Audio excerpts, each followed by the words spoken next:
नमस्कार साथियों, analyser app में आप सभी का स्वागत है। आज के दूसरे वीडियो में हम चलेंगे और हॉस्टल वार्डन के दूसरे क्लास में हम बातचीत करेंगे योग पर। इससे पहले के वीडियो में हमने बातचीत की किस पर? खेल और शिक्षा पर, और खेल आधारित शिक्षा क्या होती है इस विषय में हमने सारी जानकारी प्राप्त कर ली है। इस वीडियो में हम बात करेंगे योग पर। सामान्य तौर पर जब पूछा जाता है कि योग की शुरुआत किसने की या योग का जनक कौन हुआ, योग सबसे पहले शुरू करने वाला व्यक्ति कौन है, तो आपके मन में सबसे पहला विचार आएगा बाबा रामदेव। क्योंकि अब कई बार आप बाबा रामदेव को ही योग करते हुए, योग के बारे में जागरूक करते हुए देखते हैं, या फिर उसके बाद थोड़ा सा आप थोड़ा रिसर्च करेंगे तो आपको लगेगा कि सबसे पहले योग की शुरुआत की महर्षि पतंजलि ने। क्योंकि बाबा रामदेव की कंपनी का नाम भी पतंजलि है, और बाबा रामदेव बार बार अगर योग की बात करते हैं तो पतंजलि की बात तो करते ही करते हैं, तो इस वजह से ऐसा लगता है। लेकिन एक्चुअल में योग क्या है और योग कैसे शुरू होता है, या फिर योग की शुरुआत किसने की, इन सब विषयों पर बातचीत करेंगे। सबसे महत्वपूर्ण बात क्या है? सबसे महत्वपूर्ण बात है योग। योग का मतलब होता है जोड़ से। योग का मतलब सामान्य तौर पर क्या समझते हैं आप? जोड़। आप ऐसे भी बोलते हैं 3 और 4 का योग कितना होगा? 7। 3 और 4 का जोड़ कितना होगा? 7। तो योग का मतलब जोड़ से है। जोड़ किससे? जोड़ सभी चीजों से, यानी आपके शरीर का जोड़ आपके मस्तिष्क से,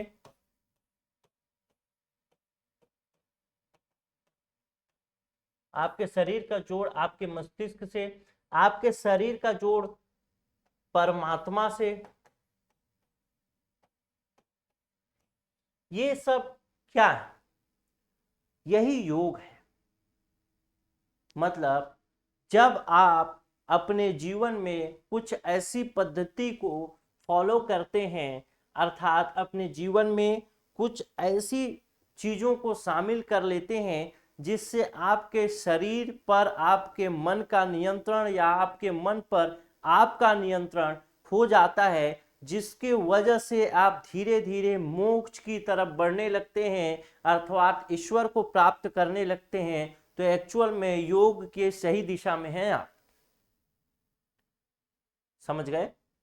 योग शब्द जो है यजु, संस्कृत का एक शब्द है, इससे बना हुआ है। इसका मतलब होता है योग।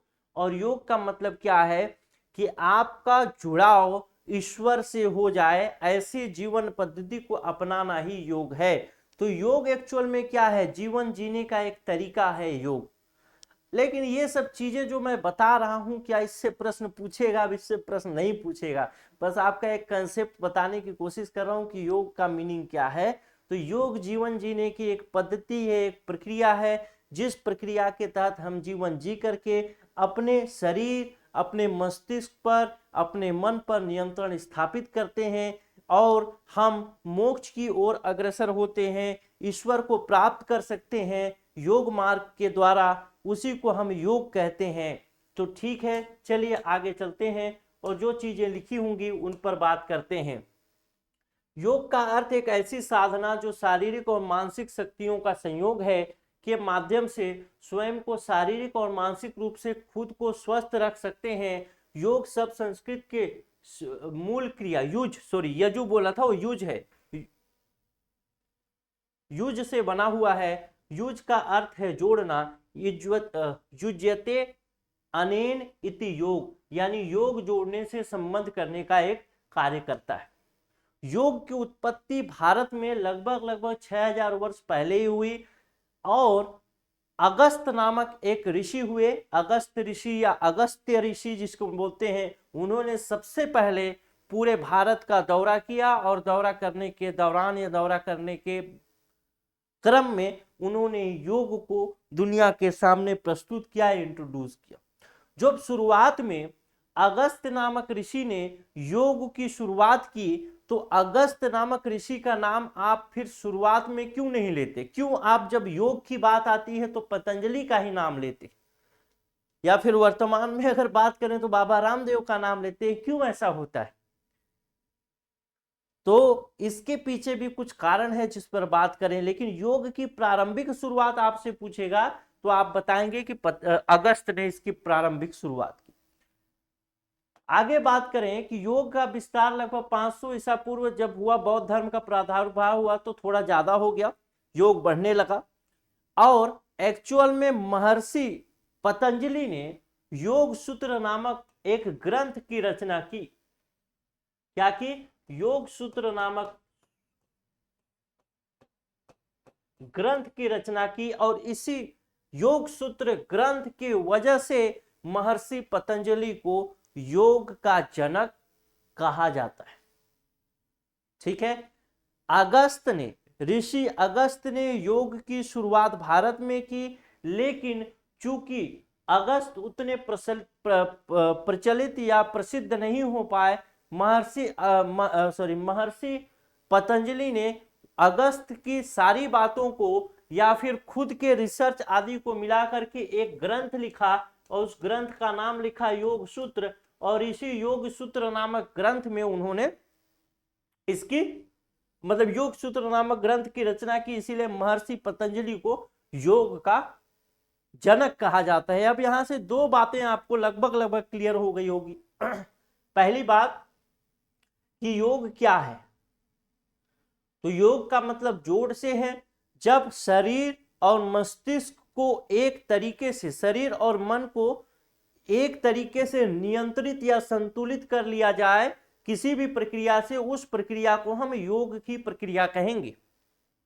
दूसरी बात, योग की शुरुआत हालांकि अगस्त ऋषि करते हैं, लेकिन योग को प्रसिद्ध करने का काम या फिर योग के विषय में कुछ चीज, योग सूत्र नामक ग्रंथ लिखने का काम महर्षि पतंजलि करते हैं। इसीलिए महर्षि पतंजलि को योग का जनक माना जाता है। तो दो बातें यहां से क्लियर हो गई, तीन बातें एक्चुअल में, योग क्या है, अगस्त के बारे में, और पतंजलि के बारे में।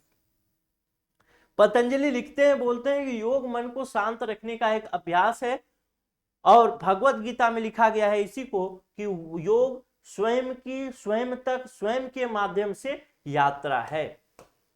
अब योग शिक्षा क्या है? योग तो जान गए कि योग क्या है। योग का मतलब जोड़ है, और शरीर और मन को नियंत्रित और संतुलित करने का के लिए जिस माध्यम का प्रयोग करेंगे हम उसको योग का माध्यम कहेंगे। और हम योग करते क्यों हैं? एक्चुअल में सामान्य तौर पर अभी अगर बात करें तो योग किया क्यों जाता है? शरीर को स्वस्थ रखने के लिए, तंदुरुस्त रखने के लिए, अपने आप को खुश रखने के लिए, स्वस्थ रहे, निरोग रहे, इस सब के लिए योग किया जाता है। लेकिन एक्चुअल में योग क्यों आया? तो एक्चुअल में योग इसलिए आया कि आज आप इस योग की प्रक्रिया के माध्यम से धीरे धीरे धीरे धीरे मोक्ष तक पहुंच सकें, समाधि तक पहुंच सके। उसको अभी अष्टांग योग में हम लोग पढ़ेंगे, समाधि तक पहुंच सके, इसलिए योग आया। योग का उद्देश्य ये नहीं था कि करें योग रहे निरोग, निरोग तो एक उसका बाय प्रोडक्ट है, लेकिन मेन जो उसका टारगेट है वो क्या है? मेन टारगेट है कि मोक्ष की प्राप्ति हो सके। क्लियर है? चलिए, योग शिक्षा का अर्थ, योग शिक्षा का अर्थ क्या है? तो योग शिक्षा का सामान्यतः अर्थ यही है कि योग में जो भी बातें बताई जाती हैं या फिर योग में जो भी चीजें शामिल हैं, कैसे योग करना चाहिए, क्यों योग करना चाहिए, कब योग करना चाहिए, तो उन सब चीजों की जानकारी लोगों तक प्रसारित की जाए, उसी को हम क्या कहते हैं? योग शिक्षा कहते हैं। योग में विभिन्न प्रकार की मुद्राएं होती हैं, आसन होते हैं, योग की विधियां होती हैं, उनको पढ़ाना या बताना क्या है? योग शिक्षा है। योग शिक्षा में शारीरिक व्यायाम, शारीरिक मुद्रा, ध्यान, सांस लेने की प्रायोगिक तकनीकों के बारे में बताया जाता है, जिसे छात्रों की शारीरिक, मानसिक और भावनात्मक रूप से मजबूत बना सकते हैं। योग शिक्षा छात्र को आत्म अनुशासन, आत्म नियंत्रण में मदद करती है। योग केवल शारीरिक या मानसिक व्यायाम के लिए नहीं, बल्कि दर्शन है, जीने का एक तरीका है कि किस तरीके से जीवन को जीना चाहिए। ठीक है। योग के लाभ और आवश्यकताएं, यानी योग के क्या लाभ है या फिर योग क्यों किया जाता है। तो सबसे पहला लाभ क्या हो गया? योग हमारे शरीर के मांसपेशियों को अच्छा व्यायाम देता है, बल्कि हम अपने दिमाग को भी शांत रखने में मदद करता है। और सुबह सुबह 5 बजे, पहले तो मैं घर में रहता था, मतलब मम्मी पापा के साथ रहता था, अब तो अलग रहता हूं मैं, मतलब यहाँ पे काम करता हूँ तो यहीं रहता हूँ। तो जब घर में रहता तो सुबह सुबह रामदेव, उठ जा भाई, उठ जा, उठ जा, उठ जा, कर ले योग, कर ले। इतना दिमाग खराब, 5 बजे कौन उठाता है यार। वो तो और 4:30 बजे ही आ जाता था, 5 बजे वो टीवी एकदम, हाँ हाँ हाँ हाँ हाँ हाँ, उठ जाओ, योग कर लो, योग कर। वो तो मानसिक रूप से शांत करने के लिए योग किया जाता है। लेकिन यहाँ पे मेरे केस में मैं मानसिक रूप से अशांत हो जाता था, क्योंकि सुबह सुबह 5 बजे, आपको सोचिए, आप आधी नींद में कोई उठाया, चल भैया बेटा वो योग कर ले, मैं तो बोलता था मैं कमरा बंद करके योग करूंगा, फिर सोता था, जो 100 आसन करता था, सीधा फिर 7 बजे उठता था। अरे वीडियो मेरे घर वाले न देखे, नहीं तो उनको पता चल जाएगा कि बचपन में कैसी शरारतें करता था, उनको पता नहीं होगा शायद आज तक, लेकिन क्या पता, बाप बाप होता है, पता भी। दूसरा, चिकित्सा अनुसंधान से पता चलता है कि योग शारीरिक और मानसिक दोनों रूप से अच्छे स्वास्थ्य को बनाए रखने में मदद करता है। योग शिक्षा का मुख्य उद्देश्य क्या है? विद्यार्थियों को शारीरिक शिक्षा के मूल्य, स्वास्थ्य, सक्रिय जीवन शैली, इसमें योगदान के बारे में जागरूक करना। योग शिक्षा स्कूल और विश्वविद्यालय में ज्ञान का शैक्षिक उपांग है। योग करने से बच्चों का काम के प्रति ध्यान केंद्रित होता है, उसका मस्तिष्क सही तरीके से विकसित होता है। इन सब वजहों से योग करना चाहिए, योग के लाभ हैं। योग से बच्चों के आत्मविश्वास बढ़ता है और अपने अंदर की क्षमताओं को आसानी से पहचान सकते हैं। योग से बच्चों में सकारात्मक सोच आती है और उनका संपूर्ण विकास होता है, इधर उधर दिमाग नहीं जाता है। कर लो योग तो शांत रहोगे, नहीं तो फिर आजकल क्या होता है, वही योग करते रहो और ख्याल कुछ अलग अलग आते हैं, वो उम्र के हिसाब से आते हैं। जब आप किशोरावस्था में हैं, जब आप किशोरावस्था में हैं तो आपके दिमाग में आंख बंद करेंगे तो कुछ अलग ही ख्याल आएंगे, और जब आप मेरी अवस्था में आ जाएंगे तो फिर अलग ही ख्याल आएंगे, पड़ोसन के ख्याल, तो इसके ख्याल, उसके ख्याल। और जब मेरी अवस्था से क्रॉस करके थोड़े वृद्धावस्था में पहुंच जाएंगे तो फिर भगवान दिखेंगे आपको योगा करते समय। ठीक है, तो ये सब अलग अलग समय की अलग अलग बात है। आंख बंद करने से अलग अलग चीजें दिखती हैं। आप लोग बताइएगा कि आपको आंख बंद करने से क्या चीज दिखती है। योग से बच्चे अपने लक्ष्य के प्रति ध्यान केंद्रित करने में क्षमता मिलती है, प्रदर्शन बेहतर होता है। योग से मन प्रफुल्लित रहता है, अनुशासन, सृजनात्मक प्रेरणा मिलती है। योग से शरीर में निरोग, मन प्रसन्न, जीवन सरस हो जाता है। योग से बच्चों का संतुलन और समन्वय बेहतर होता है, जीवन में उत्पादकता बढ़ती है। योग करने से व्यक्ति की रोग प्रतिरोधक क्षमता भी बढ़ती है। यह मोटापा कम करने में मदद करता है। योग शरीर में रक्त प्रवाह को संतुलित करता है, सुचारू करता है। योग शिक्षा से सुसंगत और प्रेरक रूप से लिखना और बोलना सीखने में मदद मिलती है। वास्तविक और असत्य को जानने का सामना करने की सक्षमता भी बढ़ती है। योग का अभ्यास किसी भी उम्र में किया जा सकता है। योग चिकित्सा का विकल्प नहीं है, ये भी बात लिख दिया ना। इतना तो लिख दिया योग के लाभ या फिर योग की आवश्यकता है, लेकिन योग के बारे में जो एक्चुअल लाभ था या फिर योग की एक्चुअल आवश्यकता थी उसके बारे में कहीं नहीं बताया। योग क्यों आया? योग इसलिए आया कि इस जीवन शैली को जी करके आप मोक्ष की तरफ अग्रसर हो सकें, ईश्वर को प्राप्त कर सकें। लेकिन उसके बारे में यहाँ आवश्यकता लाभ में कहीं नहीं बताया। ये सारे आवश्यकताएं, ये सारे लाभ जो हैं, ये सब भौतिक हैं, लेकिन योग का मुख्य उद्देश्य क्या है? आध्यात्मिक लाभ। यानी योग के माध्यम से आप ईश्वर को प्राप्त कर सकते हैं। ईश्वर को प्राप्त करने के कई तरीके, एक तरीका योग मार्ग। योग शब्द संस्कृत के किस मूल धातु से बना है? तो कौन से मूल धातु से बना है?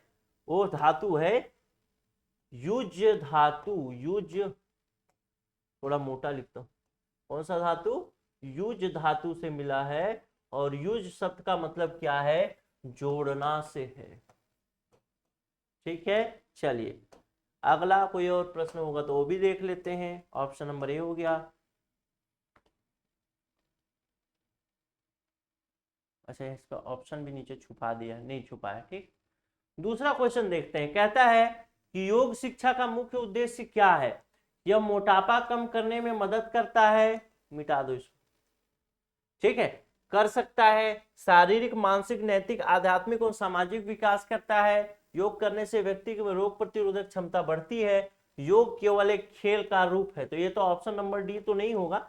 योग किसी भी प्रकार से खेल का योग रूप नहीं है। योग बहुत बड़ी चीज है जिसको सामान्य तौर पर लोग अपने शरीर को निरोग रखने के लिए यूज करते हैं, लेकिन योग आध्यात्म का एक तरीका है, ईश्वर को प्राप्त करने का एक तरीका है, मोक्ष को प्राप्त करने का एक तरीका है।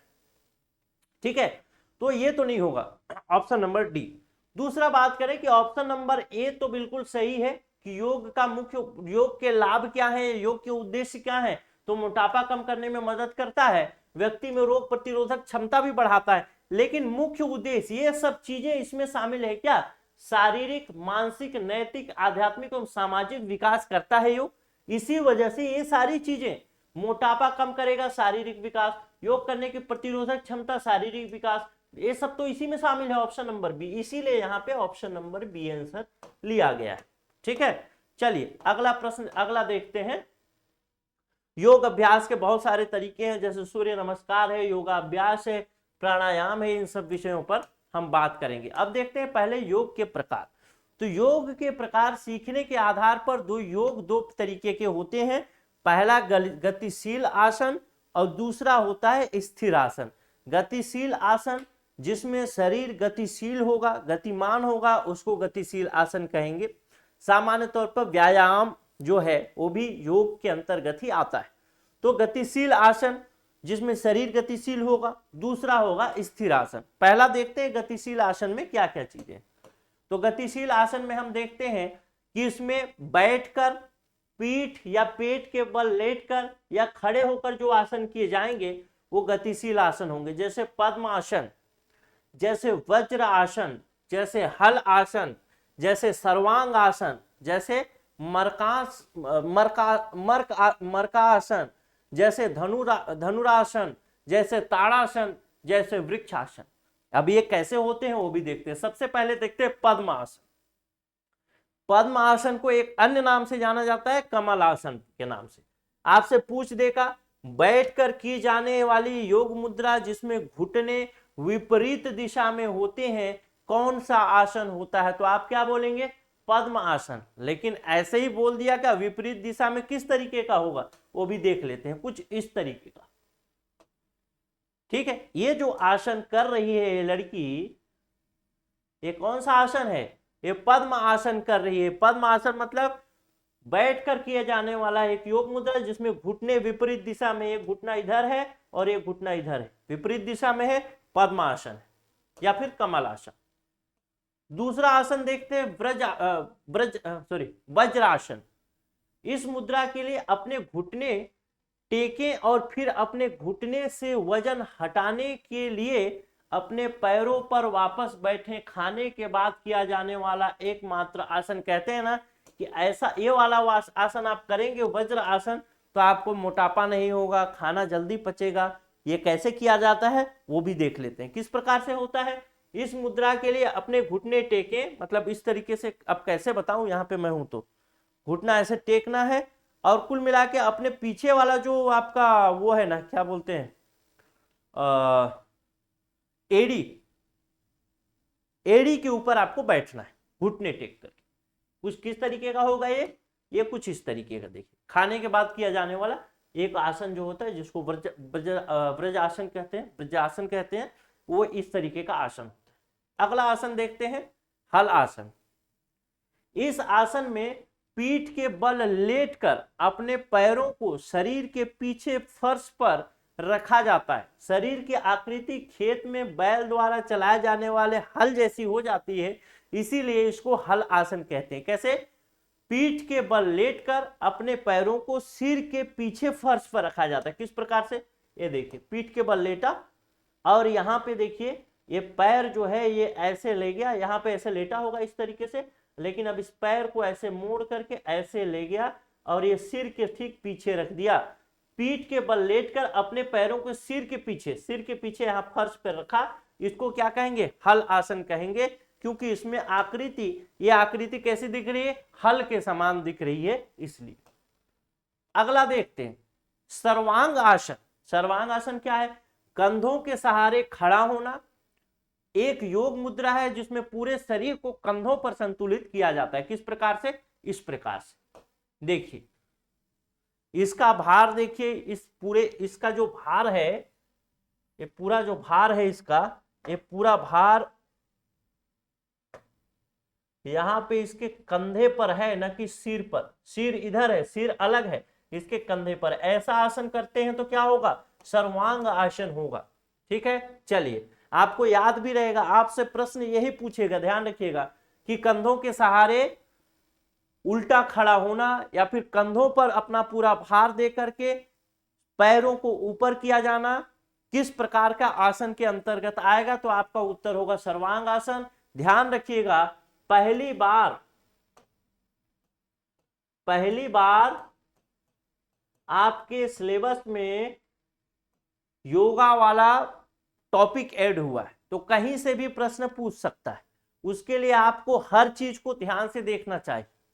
ठीक है, चलिए, तो ऐसा मत सोचिएगा कि ये तो बहुत आसान है, नहीं पूछेगा, यही कठिन है। आपको पता था क्या हल आसन कैसा होता है, हल आसन में शरीर की आकृति कैसी होगी, सर्वांग आसन में कहां पर पूरा भार होगा, ये सब चीजें आपको पता होनी चाहिए।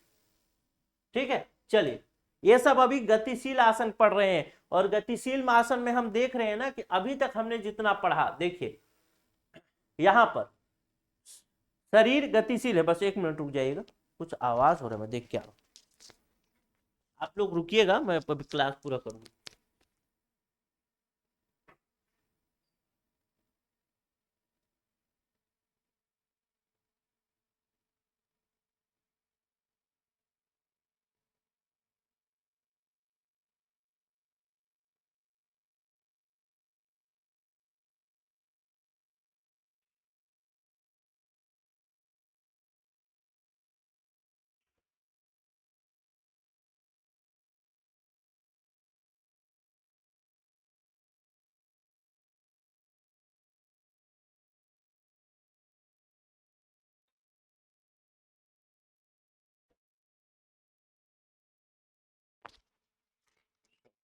तो एक्चुअल में हवा चल रहा है, इस वजह से बाहर चीजें हिल डुल रही है। ठीक है, तो चलिए, तो अभी तक हमने जो आसन देख रहे हैं सब गतिशील आसन है, जिसमें पद्म आसन, कमल आसन, जो भी है सब चीजों में शरीर गतिशील हो रहा है।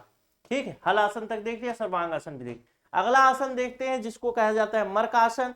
पेट के बल लेटकर दोनों कोहनियों को जमीन पर टिकाते हुए सिर और कंधे को ऊपर की ओर ले जाकर हथेलियों को डुगडी ठुड्डी पर रखकर गहरी सांस लेना और छोड़ना, कुछ इस प्रकार से। देखिए क्या बोला, पेट के बल लेटकर दोनों कोहनियों को जमीन पर लेटाते हुए, कुछ इस तरीके से लेटाया, ठीक, जमीन पर टिकाते हुए, और कंधे को ऊपर की ओर ले जाकर हथेलियों को ठुड्डी पर रखना, यहां पर रखा, और गहरी सांस लेना और छोड़ना, इसको क्या बोला गया, इसको बोला मर्क आसन।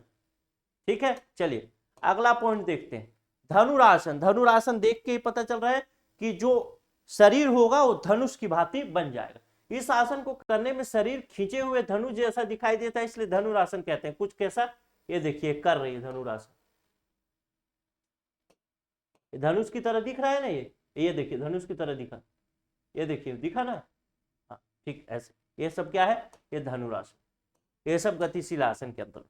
अगला देखिए ताड़ासन। ताड़ासन क्या है, जमीन पर स्थिर खड़े होकर सांस भरते हुए अपने हाथों को ऊपर की ओर उठाना, और साथ ही एड़ी को भी ऊपर की ओर, पैरों की उंगलियों पर शरीर का संतुलन बनाना क्या है, ताड़ आसन है। ये देखिए, ये कुछ इस तरीके से हाथ ऊपर है, अब ये हाथ ऐसे ऊपर हुआ ऐसे, और फिर नीचे से, नीचे तो मैं नहीं दिखा पाऊंगा, लेकिन जैसे मैं बड़ा दिखूंगा तो आप पता चलिएगा, नीचे से क्या कर रहा है, नीचे से पैर ऐसे उठा रहा है, और उंगली के नीचे वाला जो उंगली है, उस उंगली के भरोसे पूरा शरीर का संतुलन कर रहा है। आप भी करके देखिए, कौन सा आसन हुआ, ताड़ आसन। अगला देखते हैं वृक्ष आसन। जब शरीर वृक्ष की तरह हो जाएगा तो पैरों को एक दूसरे से थोड़ी दूरी पर रखते हुए सीधे खड़े होना, तथा अपनी दाहिनी पैर को मोड़ बाईं जांघ पर रखना, श्वास भरते हुए हाथों को ऊपर उठाए, हथेलियों को आपस में मिलाकर नमस्कार मुद्रा बनाना। किस प्रकार से, इस प्रकार से। देखिए क्या बोला, पैरों को एक दूसरे से थोड़ी दूर रखते हुए, थोड़ा दूर पैर रखेगी, देखिएगा, पहले तो रख ले, रुक जाना, धीरे से कर, पैरों को थोड़ी दूर रखा, सीधे खड़े होना, फिर अपने दाहिने पैर को मोड़कर जांघ पर रखना, इस प्रकार से रखा, श्वास भरते हुए हाथ को ऊपर उठाना, हथेलियों को आपस में मिलाकर नमस्कार मुद्रा बनाना। कौन सा आसन हो गया? वृक्ष आसन। ठीक है, चलिए अगला देखते हैं। अब स्थिर आसन की बात करते हैं। अभी तक हमने क्या देखा? गतिशील आसन की बात की। अब स्थिर आसन में कौन कौन से आसन हो सकते हैं? पहला विश्राम, इसमें विश्राम मुद्रा, ध्यान मुद्रा। उदाहरण के लिए शव आसन, शिथिल दंडासन, सिद्धासन या सुखासन, ये सब आसन इसमें है। मेरे को शव आसन सबसे बेहतर लगता है। क्यों? ऊपर की ओर पीठ के बल लेटना। यह योग सत्र के अंत में अभ्यास की जाने वाली एक स्थिति है जहां शरीर को आरामदायक स्थिति में रखा जाता है। कुल मिला के ऐसे आराम से लेट जाओ, जैसे लेटी शव की तरह, लाश की तरह। फिर शिथिल दंडासन, एक बैठने की मुद्रा है जिसमें पैर शरीर के सामने सीधे होते हैं और रीढ़ जो होती है सीधी और लंबी होती है, सीधा मतलब कुछ इस तरीके का। देखिए ये कौन सा है? शिथिल दंडासन। अगला देखें सुखासन। इसमें आसन मुद्रा भी कहा जाता, आसान मुद्रा भी कहते हैं। बैठकर किया जाने वाला एक योग आसन है। बिल्कुल आराम से बैठ जाओ, सुखासन है। अगला देखिए गतिशील आसन के प्रकार इसमें से कौन सा नहीं है, पूछा है। कमल आसन गतिशील आसन है। मर्क आसन गतिशील आसन है। कमल आसन में देखा ना, घुटने विपरीत दिशा में होंगे, बैठी रहेगी। पहला वाला भी पिक्चर याद कीजिए। मर्क आसन भी देखा। वृक्ष आसन देखा, जिसमें कि पैर ऐसे उसमें दायां पैर अपने जांग में रखती है और ऐसे नमस्कार मुद्रा बनाती है। वृक्ष आसन भी कौन सा आसन हो जाएगा? सुख आसन। सुख आसन अभी अपने देखा कौन सा आसन है? स्थिर आसन है। और ये मर्कासन कौन सा था वो भी दिखा देता हूं फिर से। सुखासन तो दिखा दिया ना, ये वाला है सुखासन। ठीक है, मर्कासन कौन सा था वो भी दिखा देता हूं। अभी आखिरी में देखे थे ये, नहीं पांचवा था क्या? हाँ मर्कासन। ये कुछ इस तरीके का ठुड्डी पर रखने वाला जो था मर्कासन, याद रखिएगा।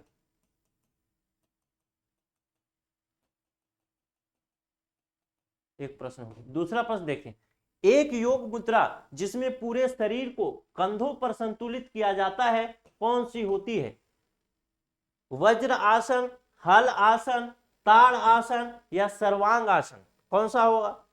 सबसे पहला कौन सा था? सबसे पहला याद करिए, वज्र आसन। खाना खाने के बाद पैर पर आराम से बैठ जाना, मतलब वो क्या बोलते हैं, घुटने को टेक करके अपने शरीर का पूरा भार अपने एड़ी पर रख देना। कौन सा था? वज्र आसन। हल आसन, जिसमें शरीर हल की भांति बन जाएगा, इस तरीके से लेट करके पैर पीछे से ला करके सिर के आगे रखना, हल आसन था। ताड़ आसन कौन सा था? ताड़ आसन कुछ ऐसा वाला था, ताड़ आसन, उसका मैं भूल रहा हूं। ये कौन सा है? सर्वांग आसन। सर्वांग आसन, जिसमें शरीर का कंधों पर संतुलित जो किया जाता है उसको कौन सा आसन कहा जाता है? सर्वांग आसन। एक बार याद दिला देता हूं, ताड़ासन कैसे था वो भी देख लीजिए, पूछेगा यहां से प्रश्न, इसलिए दिखा रहा हूं बार बार। ताड़ासन ये वाला, ये देखिए, हाँ ये वाला, जिसमें नमस्कार मुद्रा ऐसे बनाया और नीचे से धीरे धीरे पैर के उंगली, पैर के अंगूठे पर अपने वजन को संतुलित किया गया, वो कौन सा हुआ? ताड़ासन। ठीक है, चलिए तो सभी प्रकार के आसन देख लिए हमने। अब हम आगे बात करेंगे। यहां तक हमारा हो गया, ठीक। अब आगे बात करेंगे योग के भाग। तो योग को 4 प्रकार के योग को के नाम से जाना जाता है। कौन कौन सा योग? कर्म योग, भक्ति योग, ज्ञान योग और क्रिया योग। कर्म, भक्ति, ज्ञान योग और क्रिया योग। कर्म योग क्या है? जहां हम अपने शरीर का उपयोग करते हैं, यानी अपना काम करते जा कहते हैं ना, वो कर्म योग। भक्ति योग, जहां हम अपनी भावनाओं का उपयोग करते हैं उसको भक्ति योग। जहां हम मन की शुद्धि का प्रयोग करते हैं, ज्ञान योग। जहां हम अपनी आंतरिक ऊर्जा का ध्यान का उपयोग करते हैं, क्रिया योग। आपसे यहाँ पे कुछ भी ज्यादा याद नहीं रखना है, बस आपको यहाँ पे जोड़ी मिलान वाला प्रश्न पूछेगा इसमें, उसको बस आपको जोड़ी मिला देना है कि कर्म योग में क्या महत्वपूर्ण है, शरीर का उपयोग, भक्ति योग में भावनाओं का उपयोग, ज्ञान योग में मन और बुद्धि का प्रयोग, और क्रिया योग में जब हम आंतरिक ऊर्जा का प्रयोग करते हैं। और इसी क्रिया योग को ना कुछ लोग कहते हैं हठ योग। हठ योग मतलब, क्रिया योग मतलब हम जब तब से कुछ चीज करें, तपस्या आदि करें, और उस तपस्या के माध्यम से हम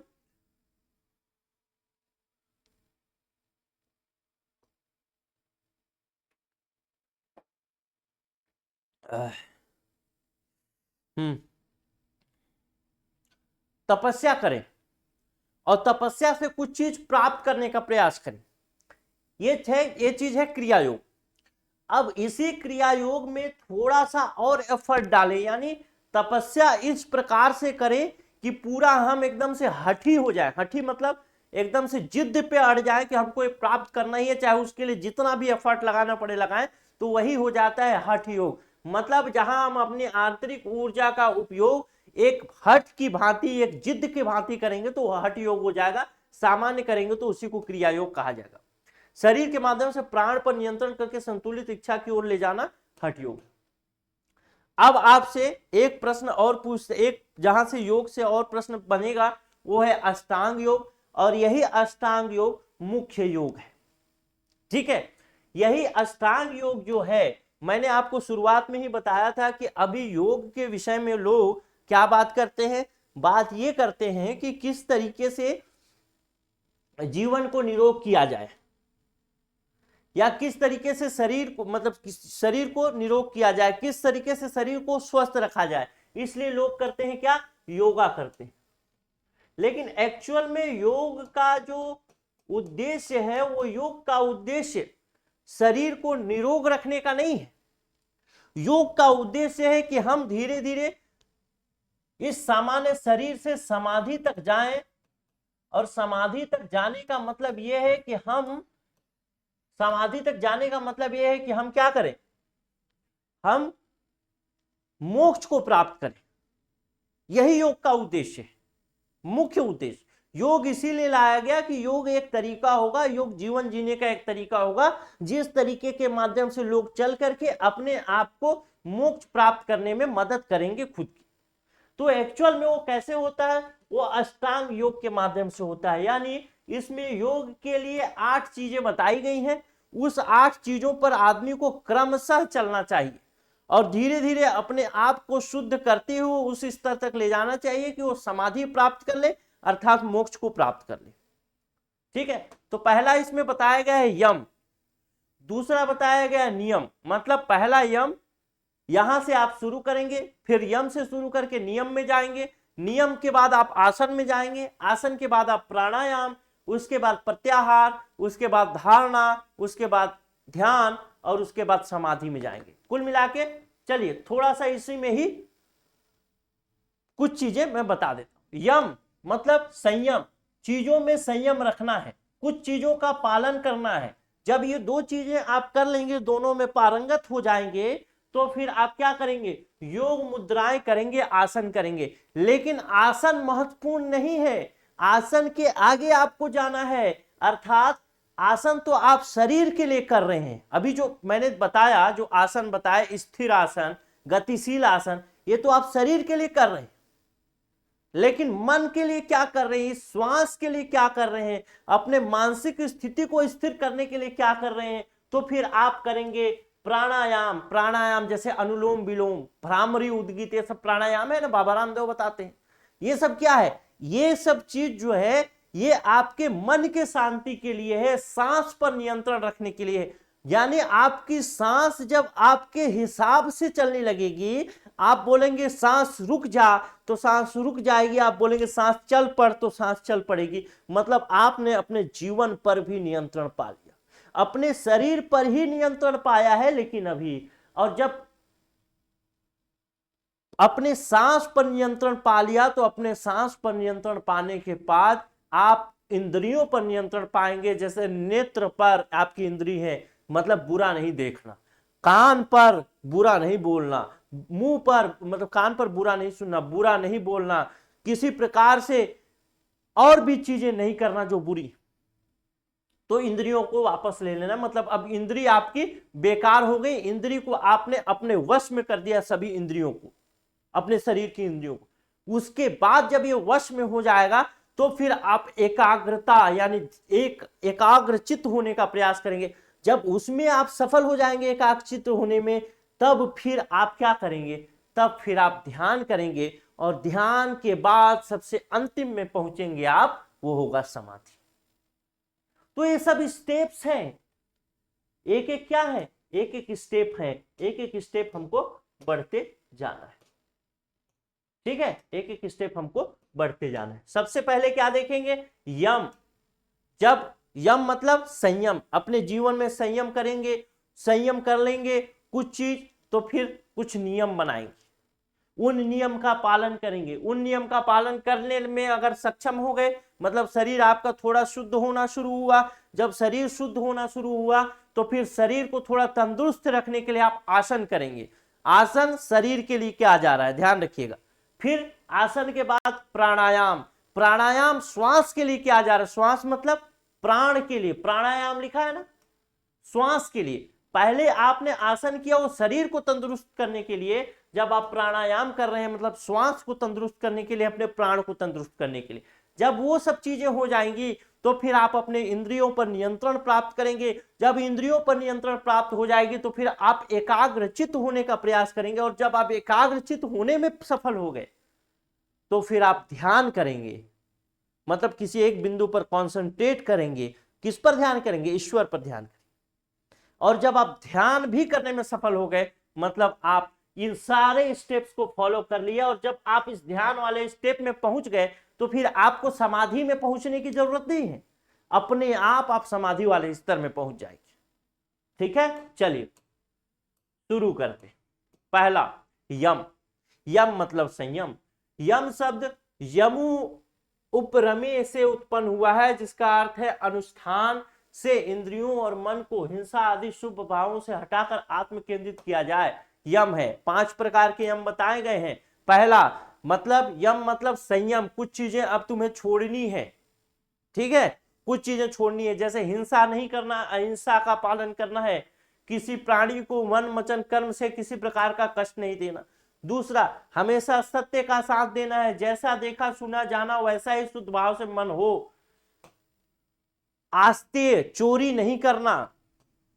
ब्रह्मचर्य का पालन करना है, मतलब ऊर्जा का सही इस्तेमाल करना है। अपरिग्रह मतलब लालच नहीं करना है, धन आदि का संग्रह नहीं करना है। जितनी तुम्हारी आवश्यकताएं हैं उतनी आवश्यकता तुम्हारी पूरी हो रही है तो तुम अधिक के लिए भागा दौड़ी नहीं करोगे, कल किसने देखा है, इस प्रकार से चिंता मुक्त हो जाना है। जब यम का पालन कर लेंगे तो फिर आप नियम पर पहुंचेंगे। नियम मतलब दूसरा आधारभूत है, 5 प्रकार के नियम बताए गए हैं। पहला नियम मतलब अब आपके शरीर की शुद्धि पर काम कर रहे हैं। पहला क्या किया, कुछ चीजें जो थी जिस बेकार पहले छोड़ दिया, अब अपने ऊपर आ चुके हैं आप, अब अपने शरीर की शुद्धि पर काम कर रहे हैं। क्या करेंगे, शौच या शुद्धि, पवित्र करेंगे 2 प्रकार से, बाह्य प्रकार से और आंतरिक प्रकार से। मतलब बाह्य प्रकार शरीर के स्तर पर शौच जाएंगे, साफ सफाई का ख्याल रखेंगे। आंतरिक अभ्यंतर मतलब हृदय के स्तर पर भी आप शुद्ध होंगे। संतोष, जो कुछ प्रतिफल मिलता है उससे संतुष्ट रहना है, तब करेंगे। कर्तव्य पालन के लिए जो भी विघ्न बाधाएं हैं उसके लिए सहते हुए निरंतर आगे बढ़ेंगे। स्व अध्याय या अध्ययन यानी खुद से जानने की कोशिश करेंगे, उत्तम अध्ययन करने की कोशिश करेंगे। नियम खत्म होगा, फिर ईश्वर, प्राणिधान या ईश्वर के प्रति समर्पण, परम गुरु परमात्मा अपने समस्त कार्यों को अर्पण कर देना।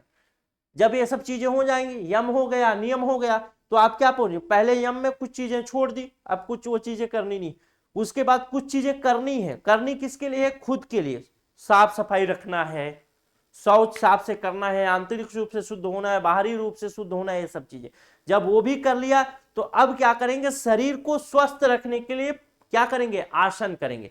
अब आसन कौन कितने प्रकार के हो गए, आसन हो गए 2 प्रकार के। कौन सा, एक स्थिर आसन और दूसरा गतिशील आसन। कौन कौन से आसन, स्थिर आसन और गतिशील आसन। वही स्थिर आसन और गतिशील आसन, जैसे पद्मासन ये सब मैंने बताया, वही स्थिर गतिशील आसन। शवासन कौन सा है, स्थिर की गतिशील, स्थिर है भाई, पिलो सोया रहता है सौ के समान। पतंजलि ने स्थिर और सुख पूर्वक बैठने की क्रिया को आसन कहा। ठीक है, जब शरीर पर ध्यान हो गया तो आप क्या करेंगे, प्राण पर ध्यान देंगे, अपने श्वास पर ध्यान देंगे, तो प्राणायाम करेंगे। आसन को स्थिर हो जाने पर श्वास और प्रश्वास की गति को नियमित प्राणायाम करेंगे, जिसमें अनुलोम विलोम आदि जो आता है वो सब। जब प्राणायाम हो जाएगा तो प्रत्याहार पर जाएंगे, यानी इंद्रियों को वापस लेना है, इंद्रियों को अंतर्मुखी करना है। अच्छा, इंद्रिय चित्त को चंचल कर रही है, उसे इंद्रियों को एकाग्र हुए चित्त को अनुकरण प्रत्याहार करना। प्रत्याहार का मतलब क्या है, प्रत्याहार का मतलब है कि जो भी इंद्रियां आपकी बाहर की ओर देख रही, आंख बाहर की तरफ देख रहा है, कान बाहर की चीजों को सुन रहा है, मुंह बाहर की चीजों को बोल रहा है, ठीक है, आपकी जो जनन इंद्री है वो काम के आवेश में बाहर की तरफ देख रही, या कामुक व्यक्ति हैं आप काम इंद्री की वजह से, तो उन सब चीजों को आप नियंत्रित करेंगे। जब आप प्राणायाम कर लेंगे तो प्राणायाम के बाद उन सब चीजों को नियंत्रित करने का प्रयास करेंगे कि अब जो है आंख बाहर नहीं देखना है, अंदर में जो ईश्वर है उसे देखने की कोशिश, बाहर की आवाजों को सुनना नहीं है, अंदर में जो अनाहत आवाज है उस अनाहत आवाज को सुनने की कोशिश करो। अनाहत आवाज का मतलब क्या है? अनाहत आवाज का मतलब यही है कि कहते हैं ना अनाहत आवाज, अनाहत आवाज का मतलब यही है कि जैसे ये ठोका तो आवाज हुई, लेकिन कहा जाता है कि जो ईश्वर की आवाज है, ईश्वर की जो बात है, उसमें किसी दो चीज के टकराने की जरूरत नहीं है। बोल भी रहा हूं तो जीभ टकरा रहा है ऊपर नीचे तालू से होंठ टकरा रहे। जब ईश्वर बोलता है या फिर ईश्वर की जो आवाज होती है, ईश्वर की वाणी जो होती है वो अनआहत होती है, यानी वो किसी एक दूसरे से टकरा करके नहीं निकलती, अपने आप निकलती है, बस निकलती जाती। तो उस आवाज को सुनने के लिए कान को अंतर्मुखी करना, जो बहिर्मुखी है, बाहर की चीजें सुन रहा है, उन चीजों को अंदर की तरफ ले जाना, अंदर की चीजें सुनना, क्या है? प्रत्याहार है। बाहर की चीजों को छोड़ देना, बाहर जो आंख आपका देख रहा है उस बाहरी दुनिया को छोड़ करके अंदर जो ईश्वर है जिसने हमको बनाया और वो अंदर छुप करके बैठ गया, उसको देखना, वो क्या है? प्रत्याहार हो गया। एक छोटी सी कहानी है, जब ईश्वर मनुष्य को बनाया तो ईश्वर मनुष्य को बनाने के बाद ईश्वर इसी दुनिया में रहता था, भगवान इसी दुनिया में रहा करता था, ऐसा सुनता। लेकिन जब छोटी छोटी समस्याएं होती थी तो लोग भगवान के पास पहुंच जाते थे, क्या भाई मुझे बना दिया, यहाँ रख दिया, बारिश तो हो नहीं रही, चावल गेहूं उपजेगा नहीं, मैं कैसे जीऊंगा खाऊंगा, हमेशा बर्बाद हो जाऊंगा, क्या करूंगा, तुमने बना के मुझे छोड़ दिया, क्या दिया है तुमने भगवान मुझे ऐसा? ऐसा बोल के भगवान, किसी की शादी नहीं हो रही तो वो भी चले जाते थे। भगवान परेशान हो गया, तो भगवान परेशान होके जा करके हिमालय में बैठ गया, कैलाश पर्वत पर। जब कैलाश पर्वत पर बैठ गया तो लोग कब तक नहीं जाने भैया, कैलाश पर्वत भी पहुंच गए, वो का शिवलिंग, वो बर्फ वाला शिवलिंग का पूजा करने, तो वही मिल गया भैया, वही ईश्वर बैठा, वही बनाया है मेरे को। अरे कहाँ जा रहे हो, इधर आओ भाई, ये भगवान इधर आओ।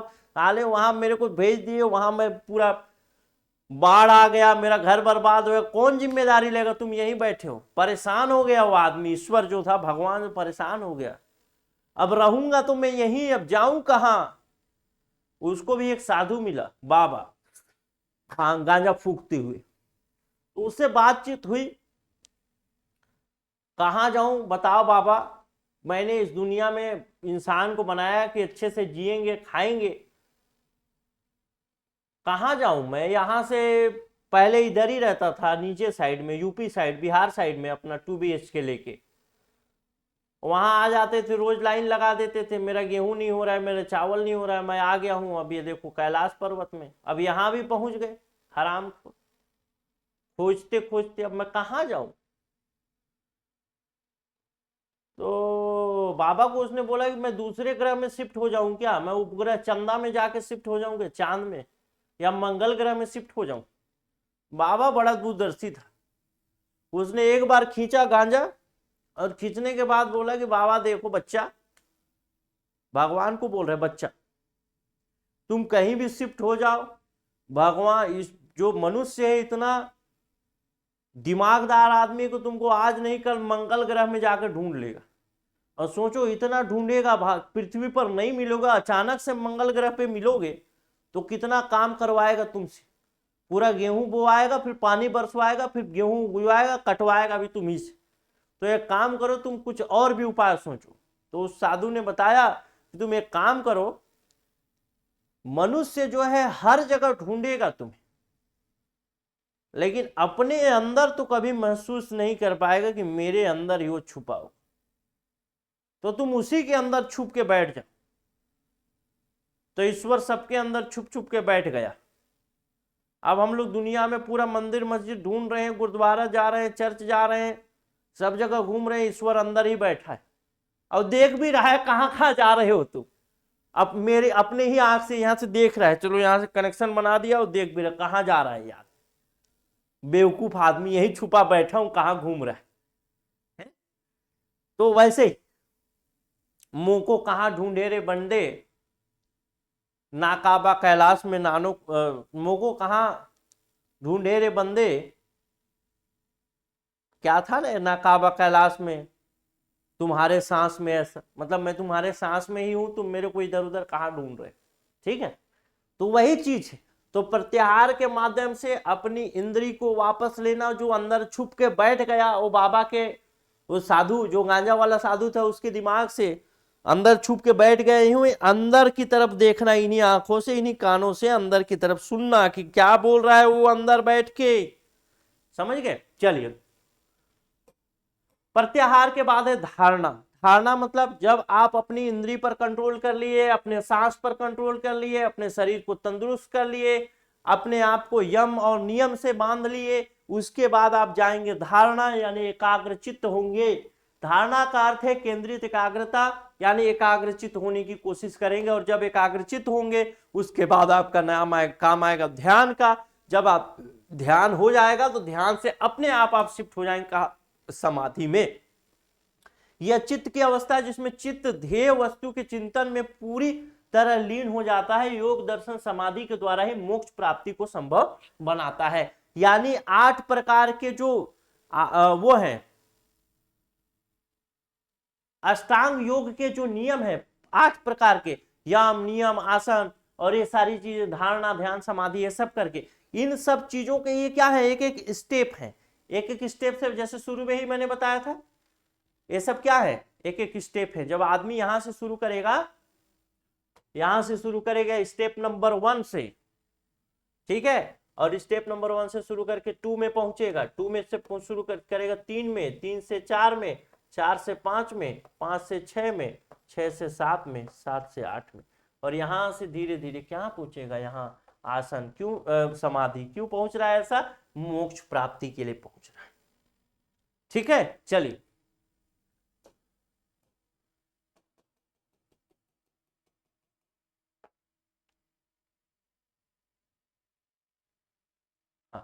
चलिए प्रश्न देखते हैं।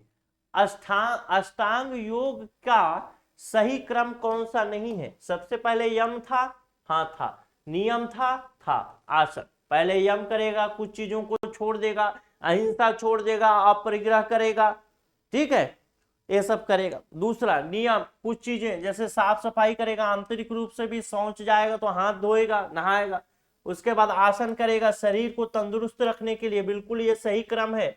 ऑप्शन नंबर ए, क्या पूछा है कौन सा नहीं है, तो ऑप्शन नंबर ए तो नहीं होगा क्योंकि यह सही क्रम है। दूसरा प्राणायाम प्रत्याहार धारणा। प्राणायाम मतलब श्वास पर नियंत्रण, प्राणायाम मतलब श्वास पर नियंत्रण। प्राणायाम के बाद क्या है? प्रत्याहार मतलब इंद्रियों को वापस लेना, यानी अपनी इंद्रियों को अंतर्मुखी बनाना। और उसके बाद धारणा, धारणा मतलब एक तरीके से क्या बोले, एकाग्रचित्त। तो ये भी सही क्रम है, ये भी नहीं होगा। आगे देखें, धारणा के बाद क्या आता है? धारणा के बाद आता है ध्यान, और ध्यान के बाद समाधि, ये भी नहीं होगा। ये देखिए, यम के बाद नियम आता, नियम के बाद आसन आता, आसन के बाद फिर क्या आता? आसन के बाद आता प्राणायाम, प्राणायाम के बाद आता प्रत्याहार, प्रत्याहार के बाद आता धारणा, धारणा के बाद आता फिर ध्यान। तो यही हो जाएगा ऑप्शन नंबर सी। ठीक है, चलिए बस क्रम पूछा है, बहुत आसान और बताया भी हूं मैं। अगला देख, योग के 4 भागों के अनुसार हम अपनी ऊर्जा का उपयोग निम्न में से किस योग में करते हैं? हम अपनी ऊर्जा का उपयोग निम्नलिखित में से किस योग में करते हैं? ऑप्शन नंबर ए क्रिया योग, ऑप्शन नंबर बी ज्ञान योग, ऑप्शन नंबर सी कर्म योग, ऑप्शन नंबर डी भक्ति योग। जल्दी से उत्तर करिएगा, अगर यूट्यूब में देख रहे होंगे तो फट से कमेंट कर लीजिएगा। लेकिन सही उत्तर क्या हो जाएगा? ऑप्शन नंबर ए हो जाएगा क्रिया योग। चलिए देखते हैं, थोड़ा सा समझने की कोशिश करते हैं। ज्ञान योग में क्या करते हैं? हम अपने ज्ञान का उपयोग करते हैं। भक्ति योग में हम भावना का उपयोग करते हैं। कर्म योग में हम क्या करते हैं? कर्म योग में थोड़ा सा भूल रहा हूं, अभी रिवाइज भी कर लेंगे। क्रिया योग में क्या करते हैं? क्रिया योग में हम अपनी शक्ति का इस्तेमाल, अपनी ऊर्जा का इस्तेमाल करते हैं। कर्म योग में क्या करते हैं? थोड़ा सा भूल रहा हूं मैं, अभी तो पढ़ाया। चलिए अभी देख लेते हैं। इस प्रकार से क्लास हो गया खत्म। हमारा जो छूट गया उसको देख लेते हैं। चलिए, ये था कर्म योग में हम क्या करते हैं? शरीर का उपयोग करते हैं। ठीक है, कर्म योग में हम अपने शरीर का उपयोग करते हैं। भक्ति योग में भावनाओं का। ज्ञान योग में हम अपने मन बुद्धि का प्रयोग करते हैं, यानी एक तरीके से ज्ञान का प्रयोग करते हैं। और क्रिया योग में हम अपनी आंतरिक ऊर्जा का प्रयोग करते हैं। ठीक है, तो कर्म योग में शरीर है, क्रिया योग में आंतरिक ऊर्जा है। ठीक है, चलिए इस प्रकार से हमारा एक क्लास भी खत्म हुआ। अब हम मिलेंगे नेक्स्ट वीडियो में नेक्स्ट टॉपिक के साथ। मेरे ख्याल से हम नेक्स्ट, अभी जो ये वाला है हमारा, ये वाला टॉपिक जो था योगा, योगा मेरे ख्याल से इसमें खत्म हो गया होगा। अब हम सीधे अगले वीडियो में जब आएंगे तो बात करेंगे मूल शिक्षा पर। तो मिलता हूं अगले वीडियो में। नमस्कार, जय।